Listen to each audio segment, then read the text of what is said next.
ഈ ആട്ടുതൊട്ടിൽ എന്തോ കിടന്ന് ആടുന്നേ? കാറ്റുകൊണ്ടായിരിക്കും. ഈ തടിയുടെ സാധനമോ? ചിലപ്പോൾ ലൈറ്റ് വെയിറ്റ് ആയിരിക്കും. ലൈറ്റ് വെയിറ്റ് ആയിരിക്കും. നീ എന്തോടെ ഇത്ര അണിഞ്ഞൊരുക്കിയിരിക്കുന്നേ? ചേട്ടൻ വരുമെന്ന് പറഞ്ഞില്ലേ, അതാ. എന്ന് പറഞ്ഞു ഷാളെന്തേ?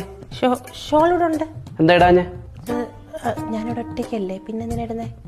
ആരും ഇല്ലെന്ന് നിന്നോട് ആരാ പറഞ്ഞത്? അപ്പുറത്തെ വീട് പണി കിടക്കുന്ന കണ്ടില്ലയോ? ഓ, അതോ അവന്മാര് ഇടയ്ക്ക് വെള്ളം കുടിക്കാൻ വല്ലതും ഇങ്ങോട്ട് വരുന്നുണ്ടോ? കഥ എന്തിനാടി തുറന്നിട്ടെ? അത് ചേട്ടൻ വരുന്ന സമയമായല്ലോ, ചേട്ടനെ വിളിച്ചു പറഞ്ഞില്ലേ ഇപ്പൊ വരുമെന്ന്, അതാ ഞാൻ തുറന്നിട്ടെ. എപ്പോട്ടൊക്കെ പോയി നോക്കണോ ഞാൻ? വേണ്ട, പുതിയ നിയമങ്ങളാണ്. വീട്ടിൽ ഷോൾ ഇടാൻ പറ്റത്തില്ല, കഥ തുറന്നിടാൻ പറ്റത്തില്ല, എന്തോ ലിപ്സ്റ്റിക് ഇടാൻ പറ്റത്തില്ല. ഞാൻ എന്നെ വിളിച്ചു കയറി, ഞാൻ ആരെ വിളിച്ചു കയറ്റാനാ? അതോ ആരെങ്കിലും വന്നു കഴിഞ്ഞാൽ അവനെ ഉണ്ടല്ലോ ഞാൻ